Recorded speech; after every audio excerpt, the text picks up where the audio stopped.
So ఇంకా చింతపండు నానబెట్టి పెట్టుకున్నాను. ఒక టొమాటో గ్రైండర్ వేసి పెట్టుకున్నా. ఇవి ఆల్రెడీ చూపించాను కదా. కొత్తిమీర కట్ చేసి పెట్టుకున్నాను. ఇంకొక పక్కన ఇది మన మసాలా అంతా ఇట్లా పచ్చి స్మెల్ పోయి ఇట్లా కొంచెం తడంతా ఇంకి ఇలా కరివేపాకు ఒక రెబ్బ తీసి కడుగు 2 రెబ్బలు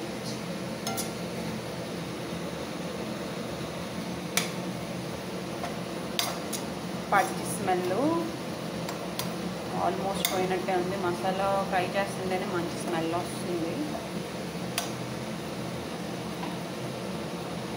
ఆయిల్ బయటకు వస్తుంది ఇప్పుడిప్పుడే.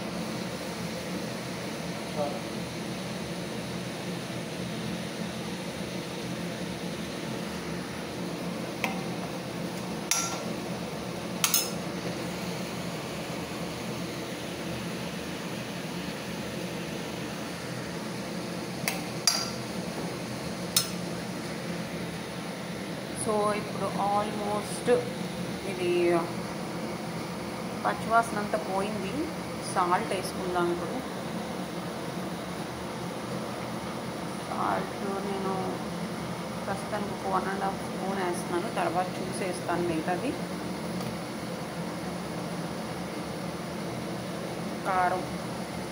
పసుపు కొంచెం ఎక్కువ వేసుకోవాలి. పీతల్లోకి స్మెల్ రాకుండా ఉంటుంది. పీతలు కాబట్టి కారం కూడా కొంచెం ఎక్కువ వేస్తాను.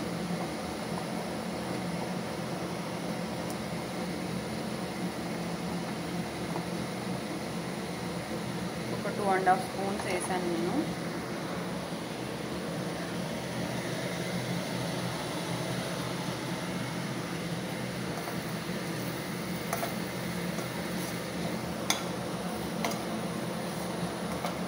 వేసి ఇలా కలిపేసుకో.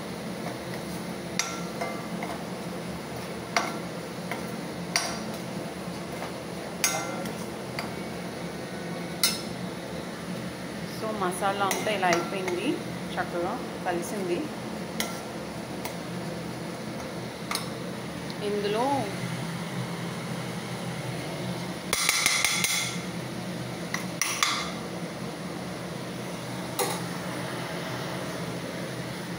క్రాబ్స్ వేసేస్తున్నాను.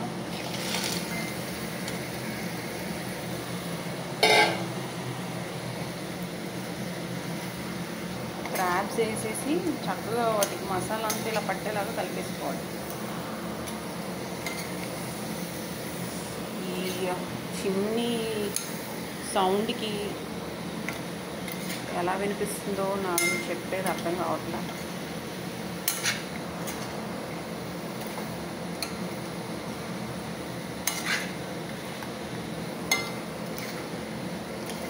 క్రాబ్స్ నాకు తినాలనిపించింది. మా హస్బెండ్కి చెప్తే వైజాగ్ నుంచి తెప్పించారు తను.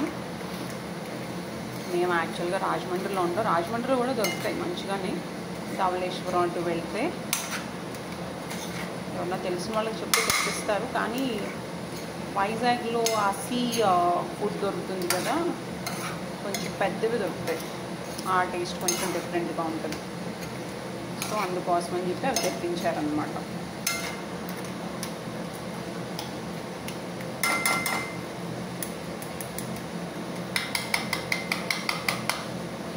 మసాలా అంతా ఇట్లా గరిటికి లేకుండా మొత్తం పెట్టేశాను.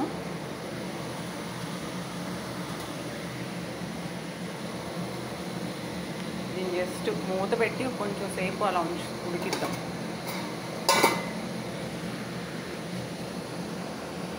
ఇట్లా కొంచెం మరీ హై ఫ్లేమ్లో కాకుండా మీడియం ఫ్లేమ్లో పెట్టి ఉడికిస్తున్నాను. నాకెందుకు హై ఫ్లేమ్లో కుక్ చేయడం అనేది కొంచెం నచ్చదు. మీడియం ఫ్లేమ్లో కుక్ చేస్తేనే బాగా కుక్ అవుతాయి, మసాలాలు పడతాయి అనేది నా థాట్. అండ్ ఇంక కింద మాడకుండా కూడా ఉంటుంది.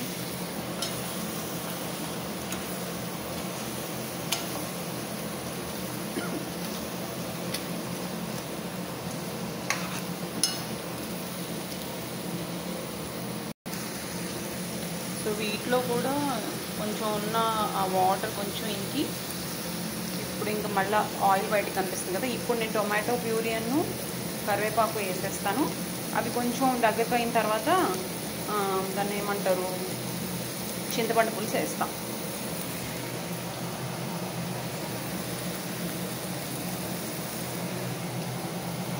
కుక్ చేసుకునేటప్పుడు అన్నీ రెడీ చేసుకుని దగ్గర పెట్టుకుంటే ఈజీ అవుతుంది.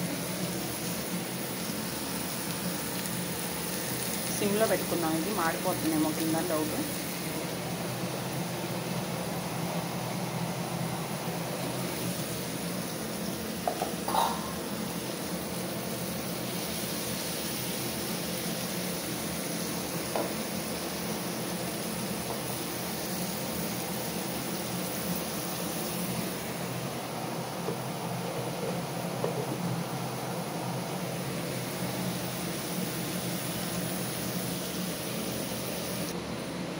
సో ఈ టొమాటో ప్యూరీ వేసిన తర్వాత కొంచెం వాటర్ వేసాను, మరి అది అడుగంటుతుందని.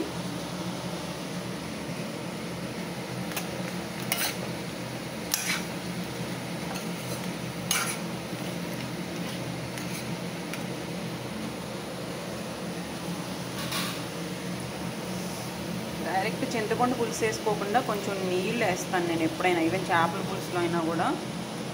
దాంట్లో ఉడికిన తర్వాత అప్పుడు చింతపండు పులుసు కొంచెం అంటే ముందే వేస్తే ఏంటో దగ్గరకు వచ్చినట్టు అనిపిస్తుంది. కొంచెం మధ్యలో నీళ్ళలో బాగా ఉడికిన తర్వాత అప్పుడు చింతపండు పులుసు పైన వేస్తే అందులో కొంచెం సేపు ఉడికిస్తే ఆ టేస్ట్ బాగుంటుంది, డిఫరెంట్గా ఉంటుంది.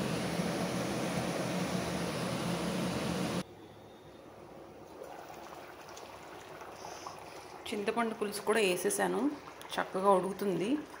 నేను ఉప్పు అది కొంచెం చూసుకోవాలి. నీళ్ళు ఇంకొంచెం పోస్తే బెటర్, ఎందుకంటే అవి ఈ క్రాబ్స్ షెల్ ఉంటుంది కాబట్టి, అంటే షెల్ ఉన్నవి ఏవైనా వాటర్లో ఎక్కువసేపు ఉడికిస్తేనే పులుసులో లోపలికంతా మసాలా వెళ్తుంది, లోపల కూడా బాగా ఉడుకుతుంది. సో నేను కొంచెం ఉప్పు వేసుకొని టేస్ట్కి తగినంత నీళ్ళు కూడా కొంచెం పోసుకున్నాను అనమాట. హై ఫ్లేమ్లో పెట్టి ఉడికిస్తున్నా. ఈ కన్సిస్టెన్సీలోకి వచ్చింది.